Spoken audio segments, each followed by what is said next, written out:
Hello Exiles, welcome back to the channel. My name is Sylver and today we're going to be taking another look at a new Ascendancy class design. But before we do that, I just want to make a quick PSA which is very relevant to this, which is from an interview that Mark and Jonathan did with Ghazi and DM recently.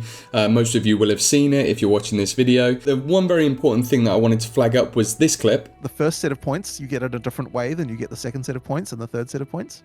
And just to note, he's saying 3 things. There are 4 sets of points. Oh yeah, there is the in-game set as well. Fantastic news, big reassurance. I mentioned it in one of the previous videos, but we weren't sure if we were going to have 3 points, which was previously mentioned at ExileCon 23, or if we were going to get the full 4 points. And exactly as I'd hoped, we get the 3 points that were mentioned throughout the acts 2, 3, 4, and then we get that final 4th set of points in some hopefully quite challenging, interesting content later in the game. So back to this video today, we're going to take a little trip down memory lane all the way back to 2019 when GGG shared some sneak peeks at a few of the Ascendancy classes that they'd been brewing up. We were shown the most of the Ranger/Huntress's Ascendancies. We got to see a few nodes for the Beastmaster, the Survivalist and the Tactician. And we also got a bit of splash art for a couple of Witch classes and a couple of Marauder Warrior classes as well.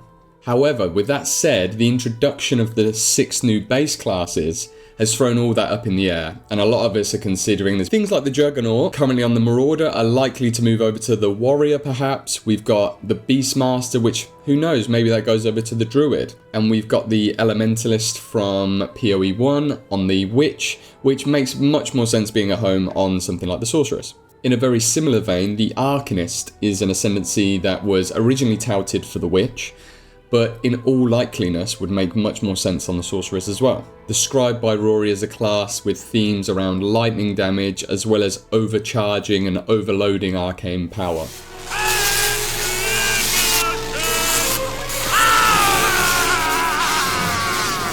With this limited bit of information and my ability to pretend I know how to design games, this seemed like the perfect challenge for the next class in the series. Raw power, arcane might, one sorceress to rule them all. Here is my take on the Arcanist.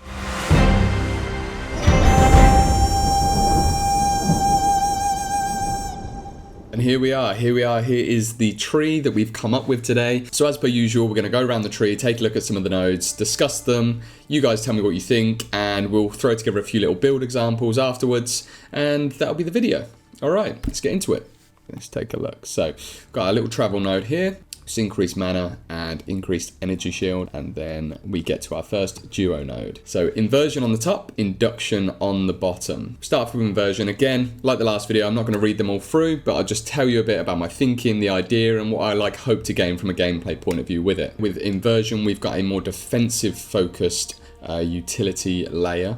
So this is converting some of our mana over into energy shield. We're recouping it, so we're gaining it over 4 seconds, and then we've got this nice little savage hit defense over on the bottom where it's got a 4-second cooldown, so we're not generating crazy amounts of energy shield with this, but it gives us a nice bit of energy regen if we get caught off guard, if we get out of position. And then down on Induction, got the opposite. This is much more of a utility thing. We're taking damage and then that's fueling our mana to try and get us out of that situation, give us options. But again, it's a utility defensive focus layer. Let's tick these off as we go. And then we can also see the icon art a little bit better when they're ticked off. Okay, down here, same thing again, mana, energy shield. This is kind of a more defensive branch of the tree. Before we jump into the other node, what we'll do is we'll take a look at the alternate branch that we can come down to get to this secondary tier node here. So on the bottom here, we've got increased spirit reservation and a little bonus to spirit. On the top, we've got Intercharge, and then we've got Overcharge, not Outercharge. Overcharge on the bottom. So let's start with Intercharge.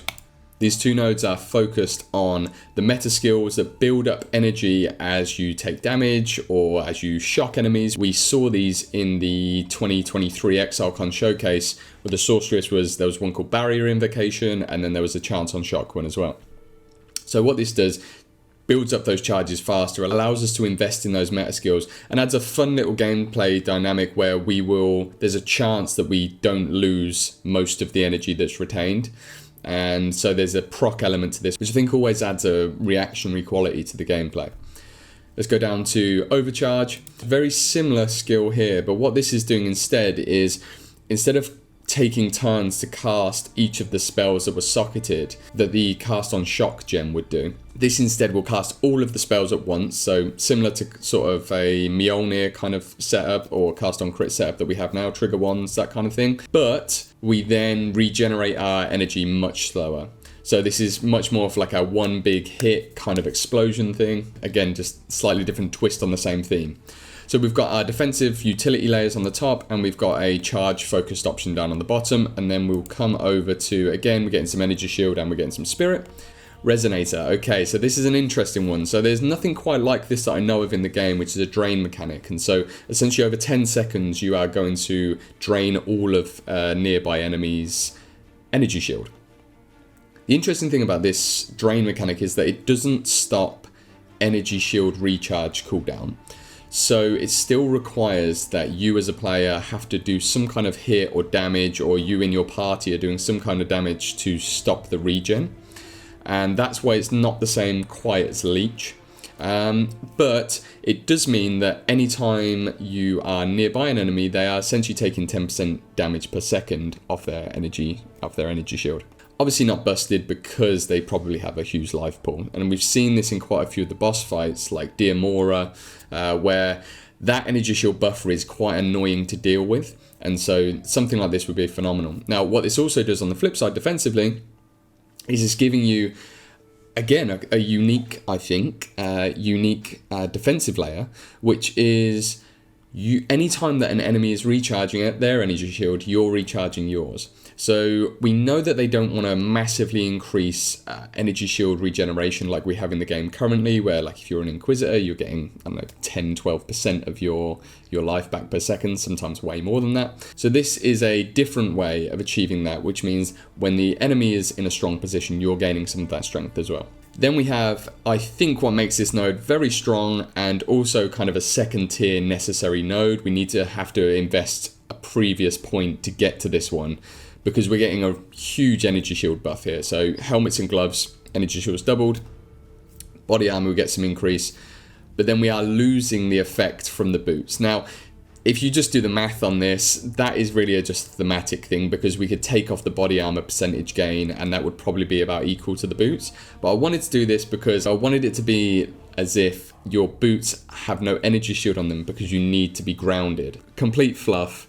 But I love the idea that your boots now can't have any charge because you're getting so much charge elsewhere that you have to be grounded so that you don't explode, right? This is the idea. Let's now head on down. We'll go around counterclockwise and we'll come down to this node on the left. So, critical strike chance and increased effect of shock. Now, I always think of crit and lightning as sort of going hand in hand. That's probably because it was the easiest way to apply shock and to get good shocks in PoE 1. But there's something kind of quite spiky about it, and that goes to the range of lightning damage. We come down to Paraletic shock. Shocking isn't enough. They must be petrified in awe.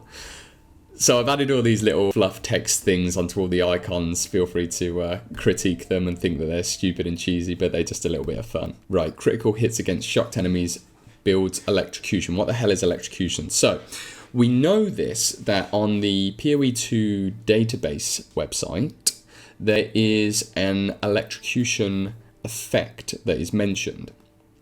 Now, electrocution, as I've sort of said in the bottom here, it is a stun-like effect, and it allows you to essentially have an alternate route to stun through your lightning damage. This makes sense to me. There's a kind of that idea you see in films where someone's electrocuting, they're literally stuck, or you grip onto something that's got charge on it and it's like you can't let go. That's the feeling, and that's the game mechanic that we're putting across here. So we're not inventing anything new. This is already in the game, but it's giving this Ascendancy class a pretty unique way to use lightning damage and essentially like overpower enemies. So this is a conditional thing. You've got to invest in some crit to get it, but on top of that, we're getting a bonus where our increases to mana and energy shield apply to our critical strike chance. So we're scaling our crit similar to how the Inquisitor does, but through our mana and energy shield, as you're probably getting a feeling for. This class heavily invests into mana and energy shield, or one or the other. That perfectly brings us onto this central node, which was the first thing that I actually put into this class, and is really what kind of inspired me. I know Rory had said, this class is about exclusively lightning damage, but I wanted to pull away from that a little bit. That's just my personal choice. I feel like it pigeonholes people maybe a little bit too much if we're just putting them into lightning damage. But I really love the idea of like charging, overcharging, surging, and I do think lightning damage does have its place in there. So this was what I wanted to focus on, and it focuses around a trio of supports that exist in PoE 1. So we're getting some mana, we get a huge mana buff coming into this, we get 100 plus mana, as well as some increase. And then we've got these 3 conduits, so Tempest, Arcane, and Magus. Let's start off with the Tempest conduit. And what I'll do actually first is I'll sort of get all these open. You can see on the bottom here, I've put, okay, well, this is essentially a Ascendancy node around Mana Tempest, right? Over here, this is Ascendancy node around Arcane Cloak. And this is Ascendancy node around Archmage. So what I've done is taken the ideas behind those supports or those skills, and I've tried to embody them into the class. I don't want to rely on this too much because it's kind of just rehashing old content. It feels like not very creative.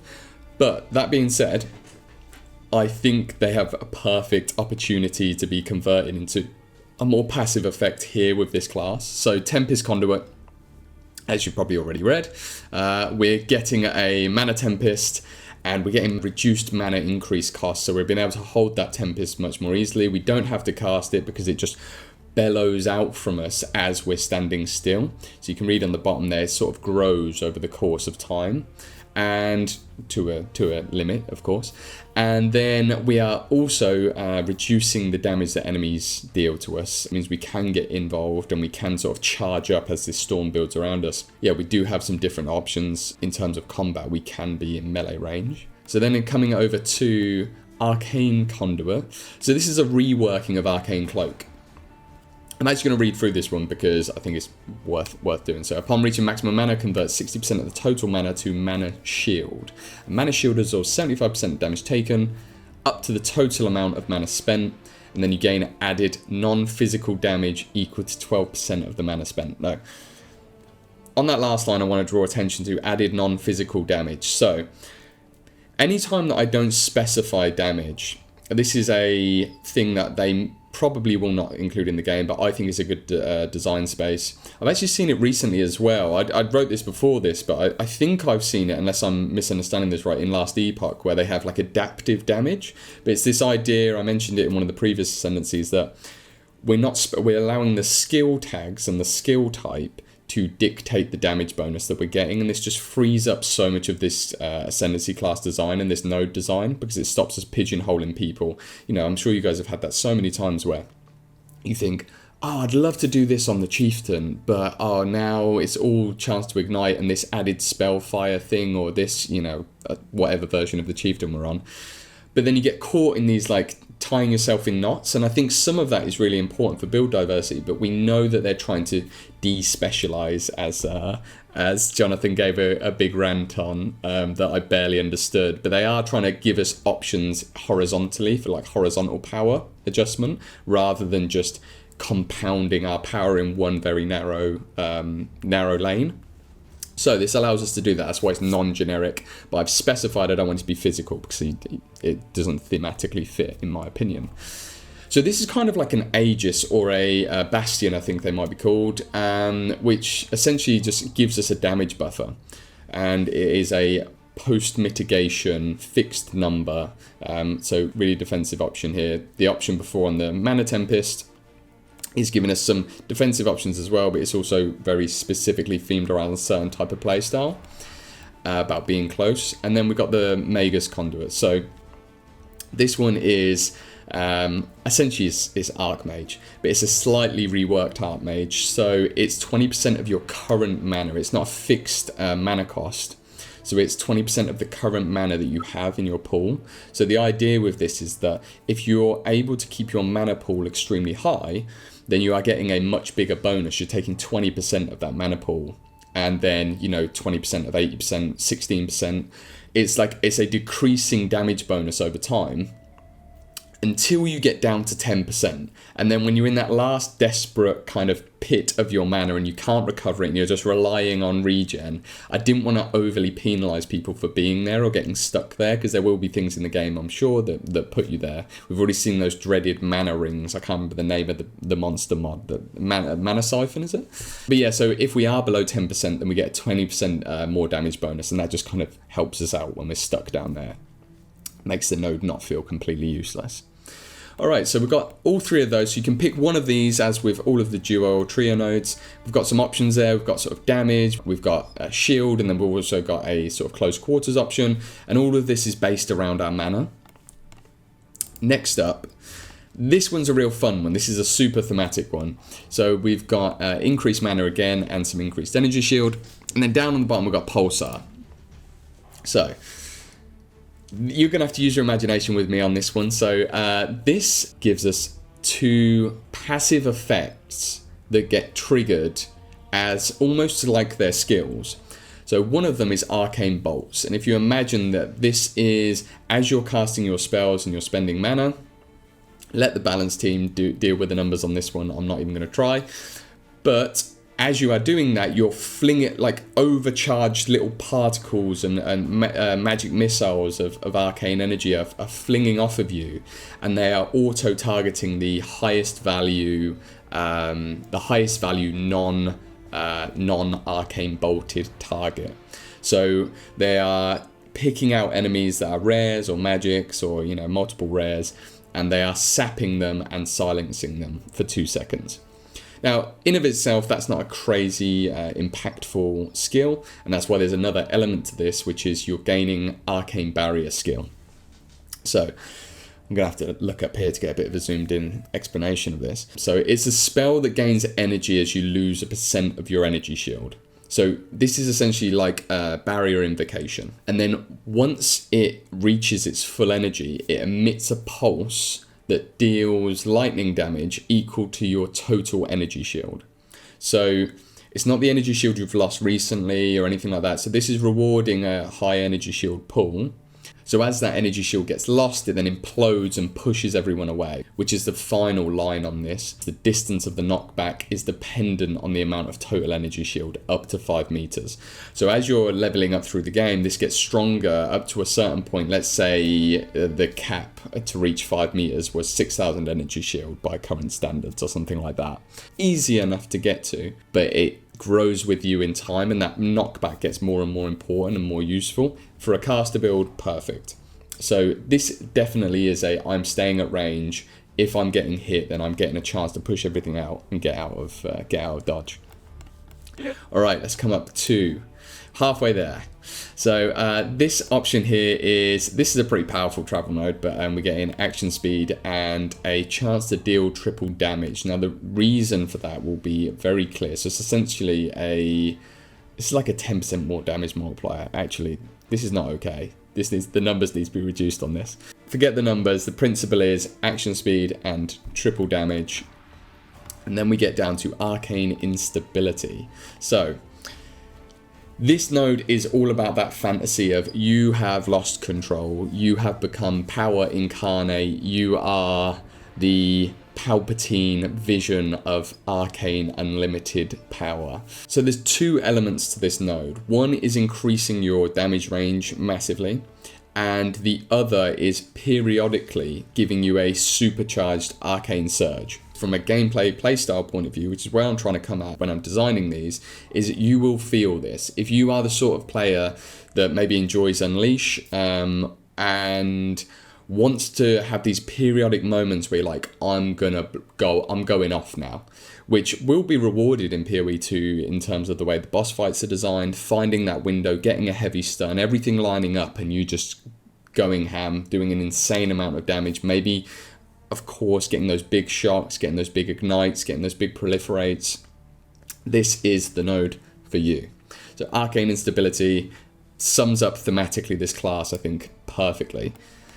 All right, so just to recap where we're at, we've got some defensive options here. This is all about energy shield and charge. Got a load of mana stacking stuff. We've got an opportunity to apply a unique debuff and shock utility. And then we've got a ton of mana stacking damage and defensive options along with just a straight up damage buff, but also slightly changing up the way you feel about your damage. So on the right here, I wanted to offer something. I feel like we've got all that stuff covered, and I wanted to offer something that felt some interesting, very interesting different options. So let's start down here with Charged Vessel and Charged Vessel and Empowered Vessel. So on top, Charged Vessel. Why can't I say that? Charged Vessel.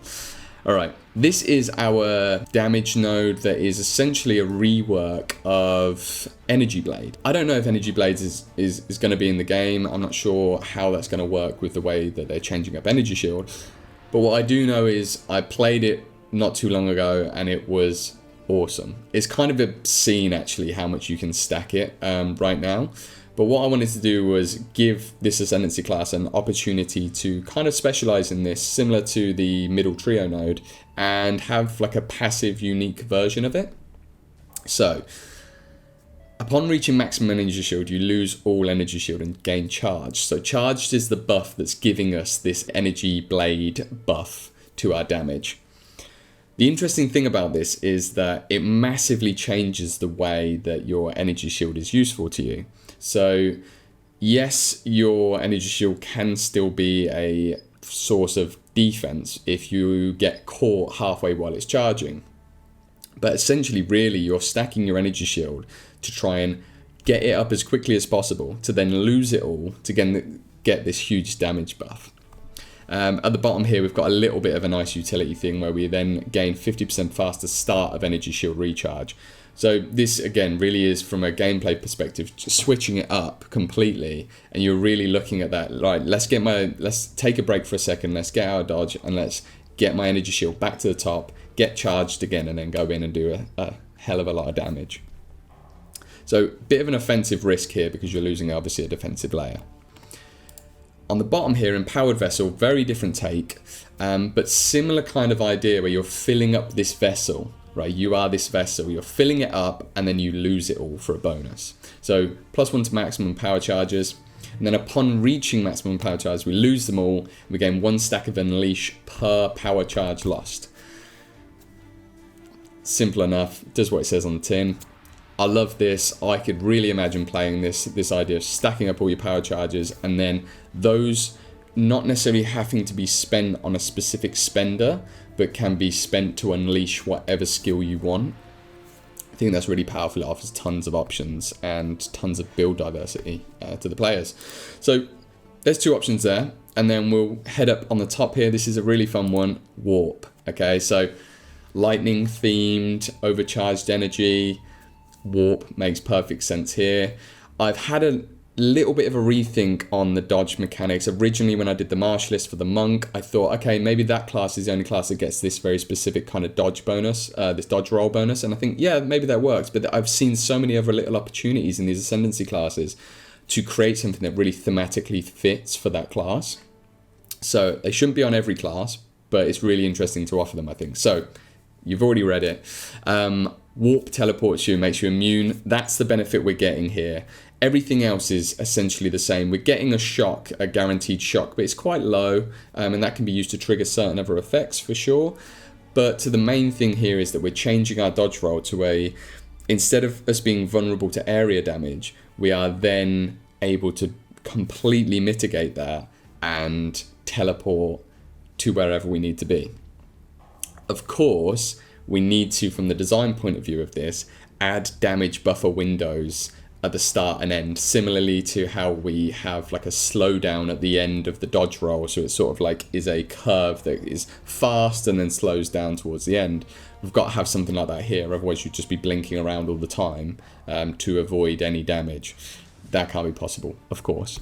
But I think in my mind it does make sense, and I totally think it would be doable. It's a really unique buff, and it is quite powerful, but it's an ascendancy point. It's costing you something, right? You could have shock off your stun off of your shocks. Hugely powerful. All of these are powerful options, and that's how they should feel. So Warp, super fun one. Hope everyone enjoys it. I think thematically it would be super cool. And this brings us to our completely wild card and out there option. If you imagine, this is a lot about mobility. This is about offense, building up charge and then doing a ton of damage, and the same thing here. We come over to Magus Praelia. A Praelia, this I didn't know what this term was, but it is essentially a synonym for a warrior. I wanted to include something that, if we imagine that in that witch, all-in starting position of the witch and the sorceress, we've got 6 ascendancy classes, and I wanted one of them to offer someone an opportunity to be that badass witch that wields a sword, right? The Battlemage fantasy on that sort of female character, converting all of our intelligence into aggression. So, as you've already read, we're basically converting all of our cast speed into attack speed and all of our spell damage into attack damage. I thought about doing an effectiveness rating on this, and I played around with it tons, but what I decided in the end was that you're still having to just spend your passive points in the tree, either on spell damage or attack speed. You know, you're either going right down into the shadow area and you're picking up more attack speed stuff. Yes, there will be some passive points that offer cast speed and attack speed. Depending on how much of those are in the game would massively affect how powerful this node is. So that can be balanced for sure, and the effectiveness of this node can then be balanced around those options within the tree. However, you can balance, like I say, you can balance that. It's not an issue. I think it's really cool anyway. It's like I can grab what I want. I can have a sword in my weapon swap and then a staff in my other, and I'm equally dangerous with each. Very interesting. This is why it's a second tier option, because it really is kind of customizing into this playstyle now. On the bottom here, we've got a really nice benefit as well, which I think is really important. Energy Shield also applies to evasion rating at a 60% rate.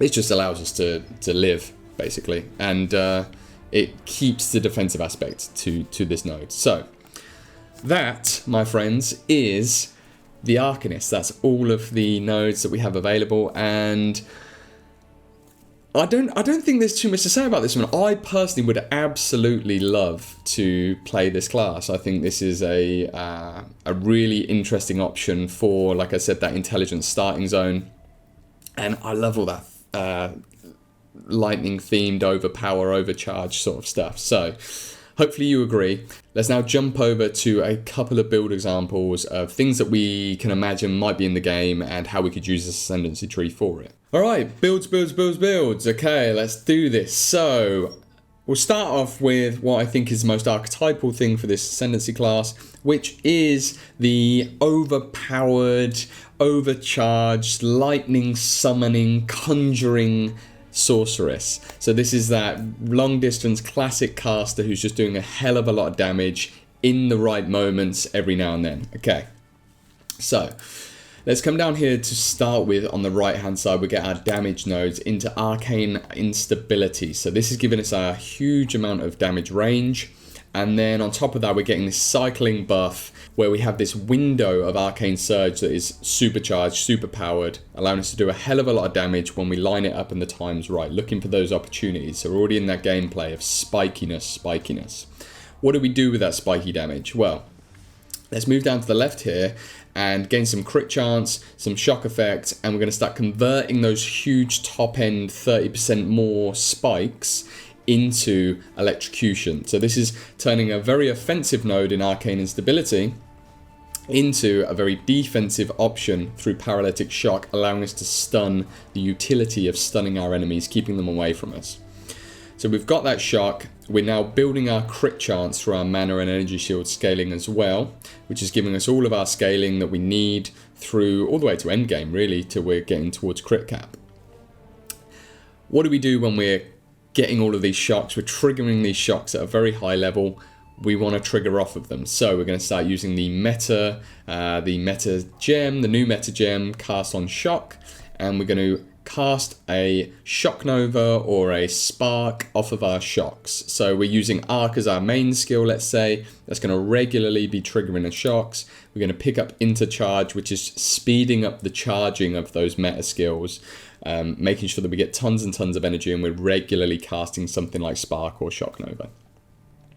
So we've got that. And then finally, what we want to do, let's come down to the right-hand side. And for our fourth set of points, we're going to grab Empowered Vessel. So later into the game, I imagine there'll be options for us to try and gain an extra maximum power charge here or there. They've said that they might be pulling back on the access to these things a little bit.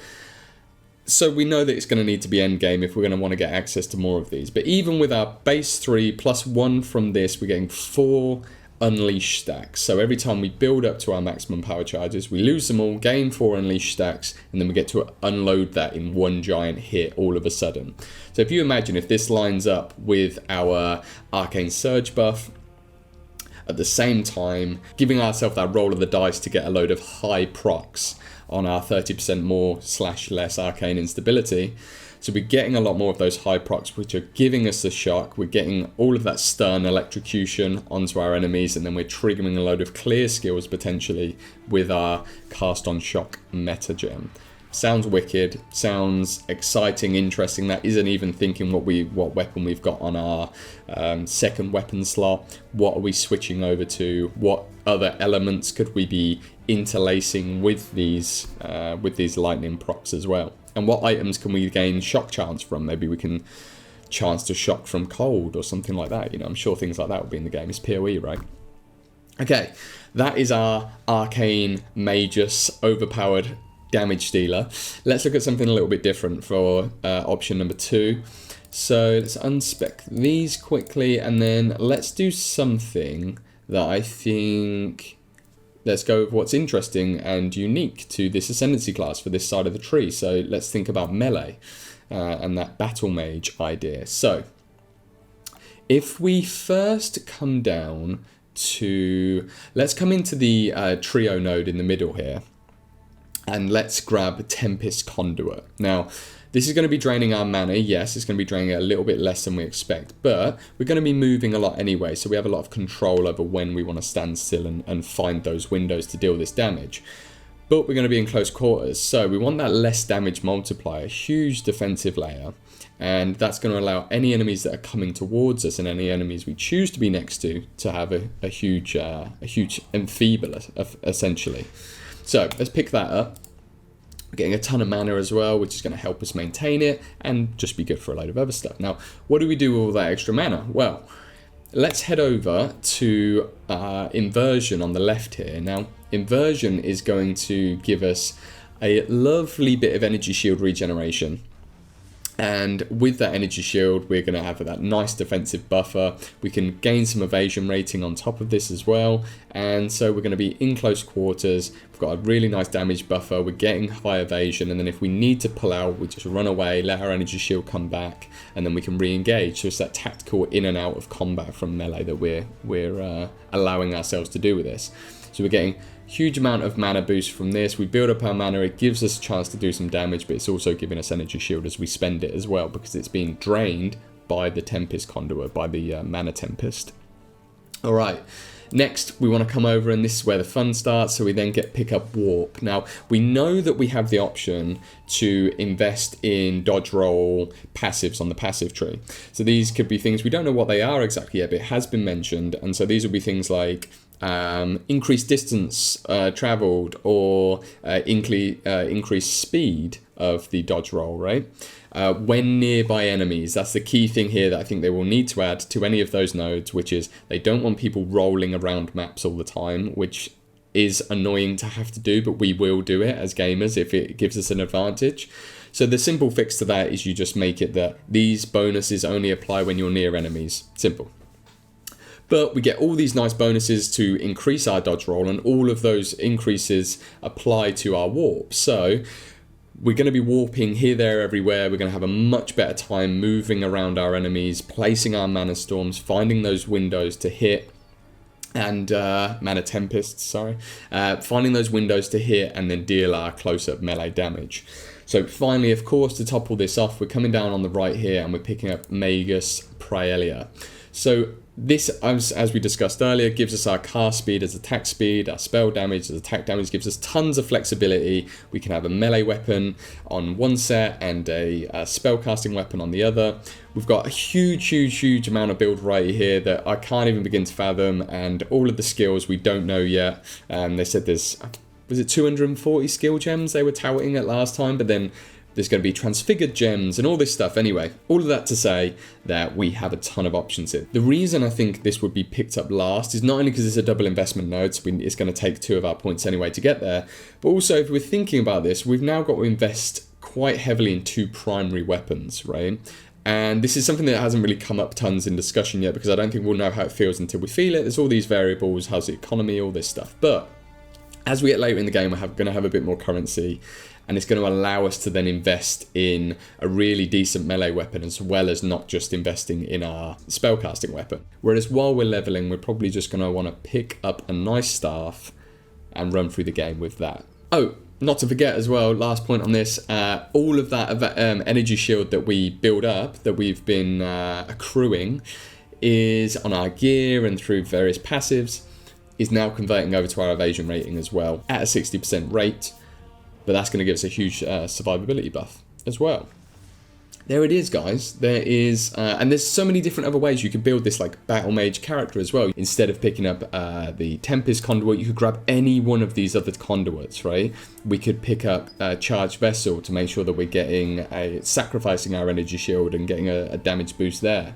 We don't have to come over here for this defensive option. Maybe we go for the utility option.